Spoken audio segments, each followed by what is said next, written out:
Hi students, very good morning. Today in this lecture we are going to deal regarding ideal solution as well as non-ideal solution. Okay. First let us go through the ideal solution. What is meant by ideal solution? Let me take a component. I am taking a container. In that a component has been taken a pure liquid. Okay. It may be completely pure water, pure ethyl alcohol or something like pure benzene, so on. In another container I am taking one more liquid. Okay. So individually there are attractions or the force of attractions between A and A. Because I am taking only pure component, I am taking one more component to be pure. So there are some attractions between the B and B. So whatever is the container, this container volume is taken as volume of B and this container volume is taken as volume of A.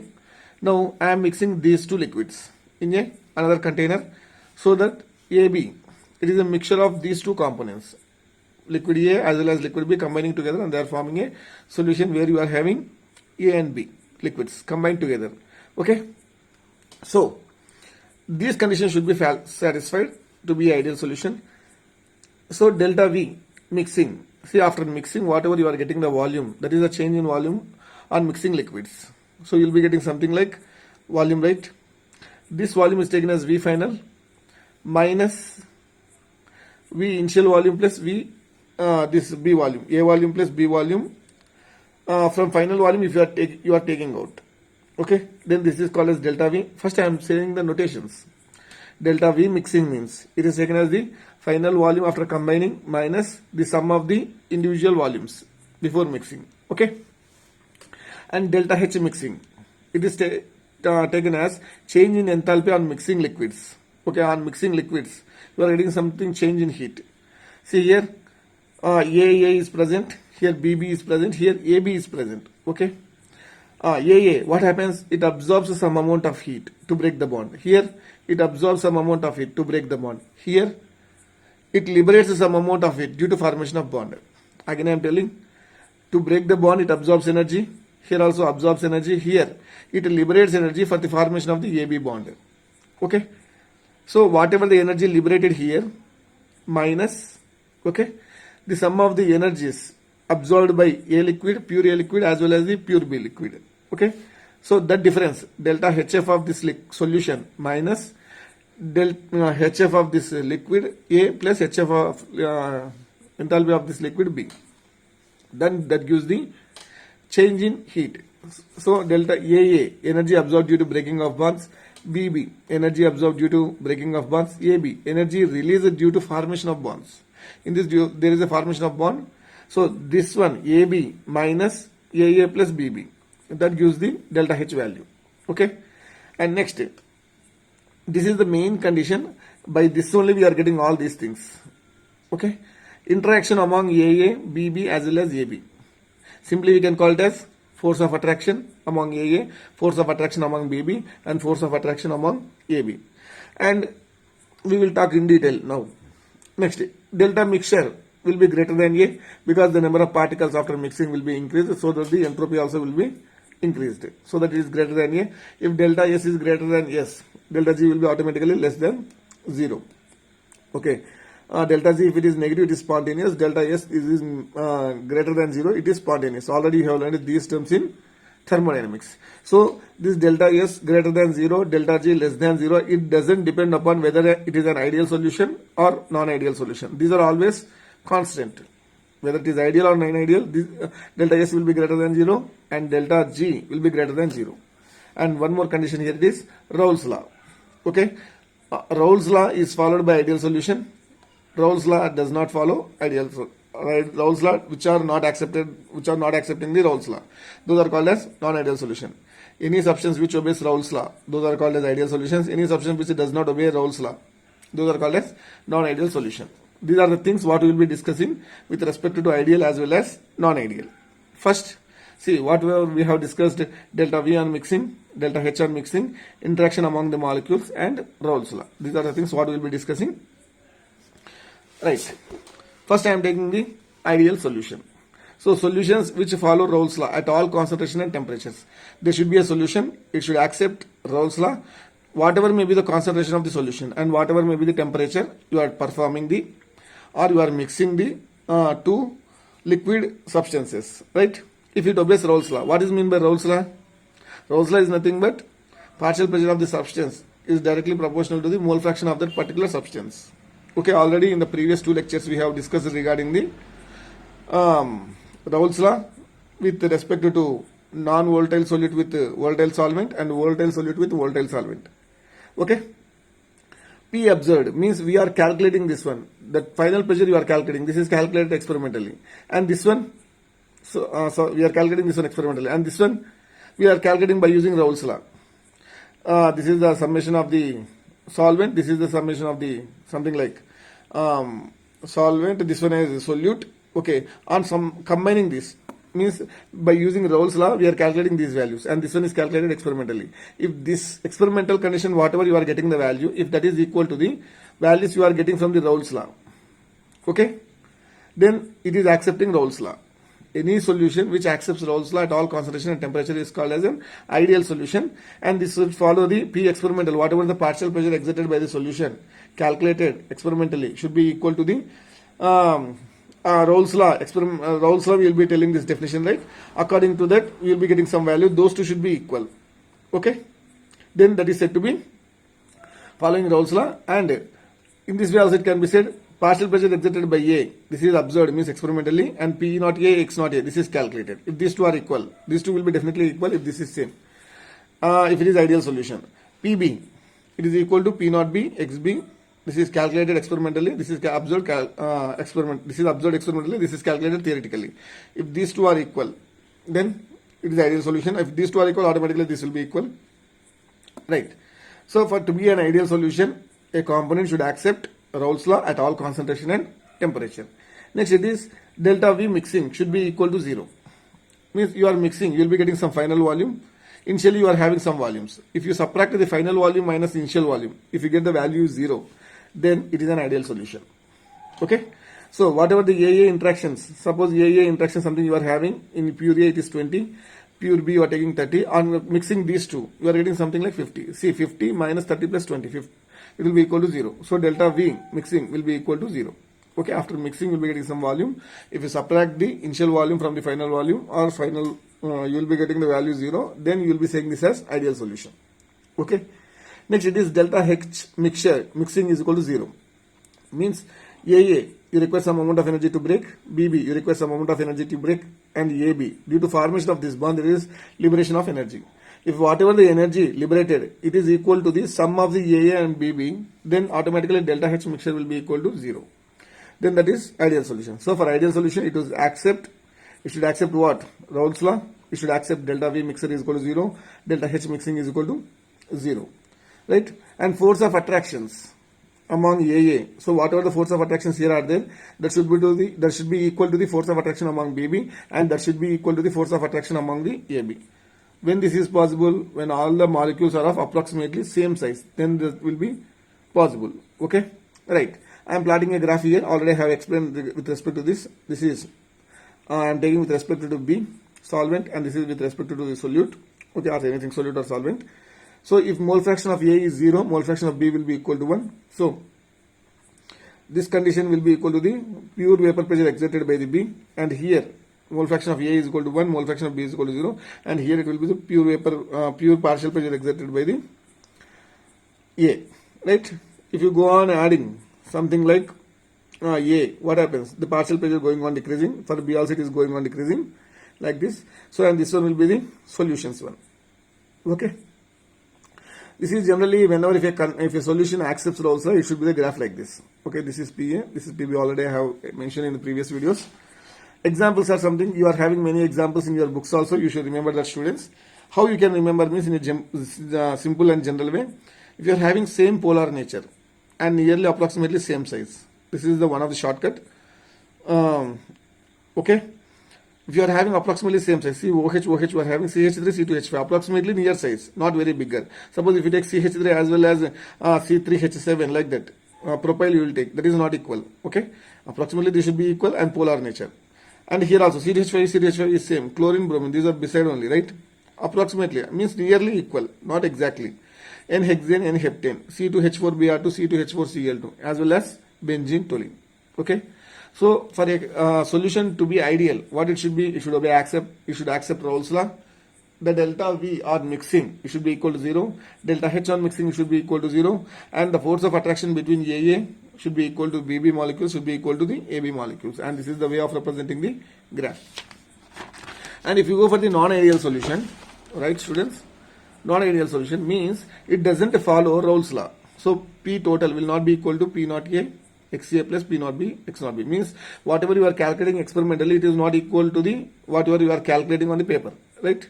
So in another way, PA observed is not equal to P naught A XA, PB is not equal to P naught B XB. This is XB. So delta V mixture will not be equal to 0. Delta V on mixing, delta H on mixing will not be equal to 0. And force of attraction among AA, among BB will not be equal to AB. Okay. So in this you can say in two types. Okay. In this you can take two types. One is not equal to 0 means it may be greater than 0 or less than 0. Okay. Here also same. Here also same. Here also same. It is not equal to, see, partial pressure is not equal to the product of the mole fraction as well as the pure vapor pressure exerted by that particular component. Means that may be greater than 0 or less than 0. So we can say that non-ideal solution shows positive deviation from Rolle's law and negative deviation from the Rolle's law. Okay students? Right. First we are going to learn with respect to the negative deviation. Non-ideal solution showing negative deviation from Rolle's law. Okay, negative deviation means less than whatever you are, the partial pressure calculated experimentally is less than the calculated thing. Right? Less than 0. Partial pressure. So in this condition, partial pressure experimentally calculated will be less than P naught A XA and P naught B XB. So PA calculated observed will be, or you are calculating experimentally, that one is less than calculated theoretically. P naught A XA, P naught PB is less than P naught B XB. Okay, right students? And delta V mixing is less than 0. Delta H mixing is less than 0. Means what is happening here? What is happening, see students here? Delta Vx. Okay, we shall discuss in the last point. And force of attraction among AA, among BB are less than AB. So you are having a component something like water, and you are having something component like ethyl alcohol, or not ethyl alcohol, particularly something like you take it as chloroform something. What happens now? See, individually water occupying some volume, ethyl CHCl3 chloroform is occupying some volume. If you mix, there exists a force of attraction among alcohol as well as the chloroform as well as the water, so that the volume will be decreased. Due to force of attractions, whatever the volume they are occupying, that will be less than the initial volumes. Initially you are taking pure components, it is having some volume. After mixing, force of attractions coming into the existence. So they will come very close together, so that automatically the volume will be decreased. So that delta V mixture will be less than 0. In the same way, if you go with respect to heats, it will be less than 0. That is nothing but heat released in the formation is less than the heat absorbed in the breaking. Okay? Right. So that more amount of heat is liberated, you will be getting the negative values. It is less than 0. In the same way, force of attraction, CAA, BB are less than AB interaction. So that whenever there is AB interaction, what happens? Molecules comes closer. So generally, this is the graph. This is the generally expected. This dotted lines is generally expected whatever to be according to the Rolle's law. As we are getting the negative value, this is negative deviation. Okay. Just below this dotted line only, you will draw a line. In this way also dotted line, you will be drawing below the line. Here also dotted line, below the line you will be drawing the graph. In this way you will be getting the graph. This dotted line is not the original thing. Dotted line is original thing for what? Rolle's law. Okay. So if you take the example like CHCl3 where only van der Waals forces will be present, and CH3COCH3, here also van der Waals forces will be present. When you mix these two components, what happens? Along with the van der Waals force of this component and this component, there is one more bonding between these two components, CHCl3 as well as COCH3. That bonding is called as hydrogen bonding. Okay. Along with the van der Waals bonding, you are having one more bonding that is called as hydrogen bonding. Due to this hydrogen bonding, they will come very close together, so that the actual volume gets decreased. Okay. And you can take any components where CHX3 plus CHX3, X can take any value like chlorine, bromine, iodine. Right, and any group containing oxygen and nitrogen.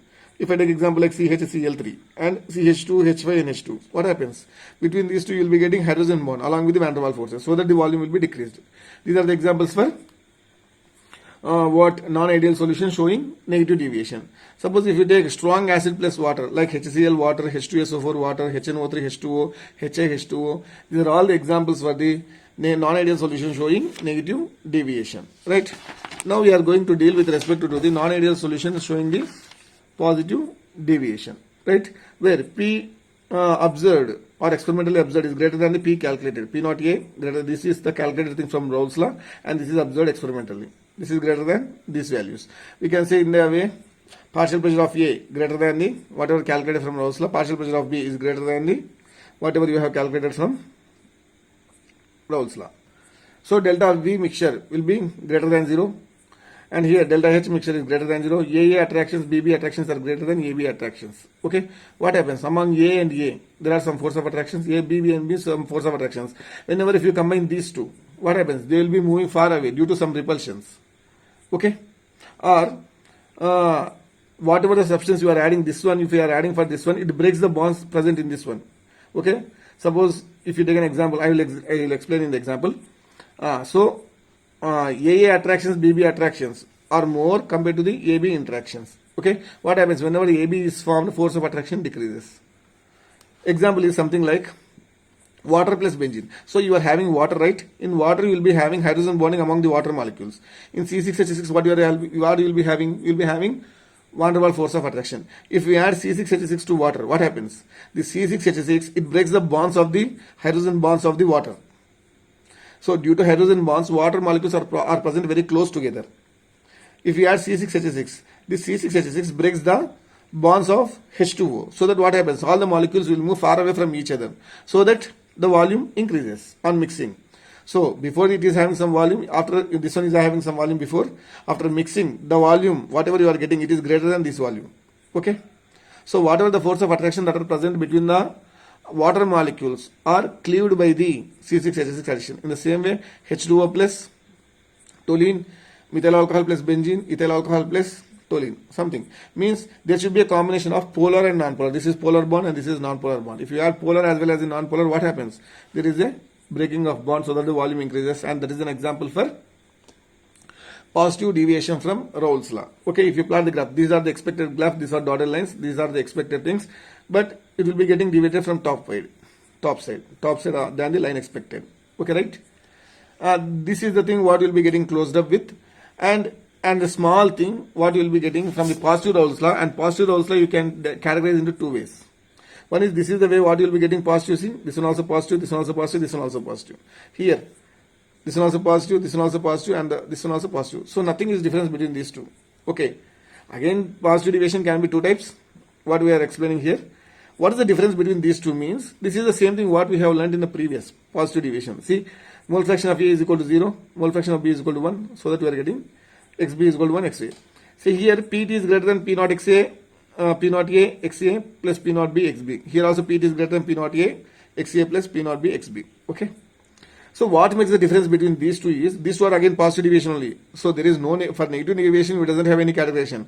For positive deviation, you have deviation, right? Here, P total. See, this is the line what you can expect for the P total by the combination of PB as well as PA. This PT will never exceed P naught B. So that this is the P naught B, pressure of the B. So if you draw the graph, this is the maximum value what you can see. See, this is the maximum value. And this deviation is not exceeding this line, P naught B, the pressure P naught B. Here it is present. P total, you are getting this line for P total. This line is never trying to cross the partial pressure of B. Okay, partial pressure of B, you will be getting a line like this. Okay, but this one is not getting deviated above that line. So P total, whatever you are calculating, it will never exceed the P naught B. But here, P total, see, this is the P total, what you can expect like this, you will be getting the line. Okay. So simply I am drawing a partial line. So like this. This is the partial line what you can see. See, this is the maximum PB. Okay, something like P naught B. And this is P naught A. See here, P naught B you are having, if you draw the line like this, you will be having the total pressure of the solution. Okay. But this solution is exceeding the maximum of P naught B. Here, if you draw the line, this solution is not exceeding the maximum one. Maximum it can be P naught B, or sometimes it will be less than P naught B. It goes on decreasing. Here, it is getting exceeding the normal one, P naught B, and coming to the normal again. So there is some exceeding of solution over the partial pressure of B. Okay, among these two, P naught B is higher. Among these two also, P naught B is higher. But solutions is not, for the solution, the pressure is lower than the one of the solvent, one of the component. Here, it is the total pressure of the solution is greater than the one of the highest solution, one of the highest component present in the solution. So PET at some point, see, P total pressure you are getting like this, at some point it is greater than the P naught B. This is the P naught B you will be greater than this one. Okay, this formation, this way of representation, it leads to formation of azeotropic mixtures. Okay, what is meant by azeotropic mixture we will learn in the next coming videos. So this excitation means this exceeding of total pressure of a solution over the highest pressure of the solvent results in the formation of the azeotropic mixtures. But in this solution, this doesn't result in the formation of the azeotropic mixture. Okay, students, this is for today. I hope that you are understanding well. Prepare well for the exam. All the best. Thank you.